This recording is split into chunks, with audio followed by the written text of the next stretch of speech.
Eder, Mac, Pallister. Tra di noi sono intercorse 17 chiamate e provato, minuto per minuto, durata, eccetera. Di queste 17 chiamate lei ne ha fatte 14, cioè lei mi ha chiamato 14 volte e io lei 3. E le mie chiamate sono durate tutte un minuto e mezzo per dire arrivi, non arrivi, cose così, se vogliamo. Abbiamo parlato di tutto, non posso ricordare, ma tutto cose anche banalissime. Lei mi diceva cosa hanno fatto ieri, se era tornata appena se vogliamo, dal weekend. I weekend li facevano di solito ancora assieme, ecco, anche se erano gli ultimissimi. In quei giorni che lei è stata a casa mia, 2 volte si è fermata a 6 ore. È scritto, lei è venuta alle 9 e è andata via alle 3. Il stirare le camicie era diventato il motivo, la scusa anche per lei per dire a Sebastiano vado a stirare le camicie a quel disgraziato, punto.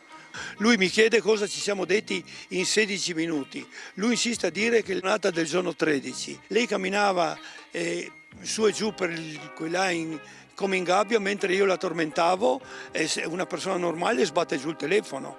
Invece lei è rimasta lì, secondo lui, ad ascoltarmi, io che la istigo a chissà che cosa.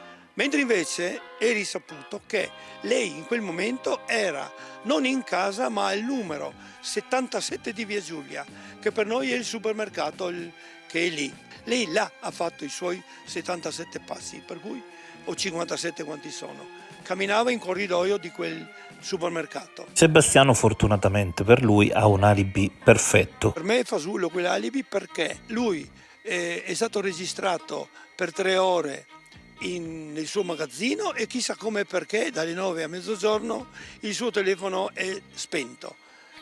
Non lo ha mai fatto nella vita di spegnere il telefono mentre è là, ed è una.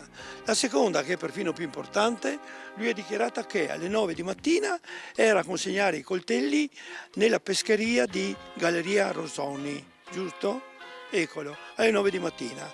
Falso, perché lui quei coltelli li ha consegnati alle 18 della sera prima e sono le prove provate che quei coltelli sono stati consegnati alle 18 della sera prima, non c'era nessuno, li ha lasciati là, la mattina dopo li hanno trovati, perché per bocca di testimoni, tutto questo, e lui la mattina alle 8 era in Via Giulia ad aspettare Liliana che doveva venire alla Wind in Via Battisti.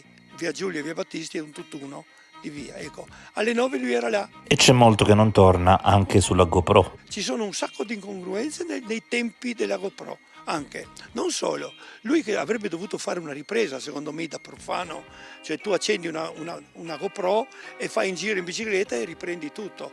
Lui ha fatto 20 o 30 pezzettini da 1 minuto e mezzo, da 80 secondi, eccetera. Pezzettini che dopo ha elaborato, messi insieme. Che razza di prova è? Lui sbandierava praticamente da subito, nei suoi commenti, il suo alibi perfetto. Ho ascoltato il primo pezzo del tuo video e la cosa che salta subito, quando dicono che la rete non presentava alcuna cosa, invece non è vero, perché l'unico pezzo della rete che è totalmente piegata verso il corpo, cioè dalla parte del corpo, diciamo che se uno sta di qua la piega verso l'esterno per buttarci il corpo, è dove è stato ritrovato il corpo, è totalmente piegata la rete, come se qualcuno camminando ha preso sto corpo, ce l'ha appoggiato e l'ha buttato per terra, è totalmente piegata. E io ho le foto mie che ho fatto, ma ci sono anche le foto del sopralluogo, sia di sera che di mattina, e si vede perfettamente che la rete è tutta piegata in avanti, ok?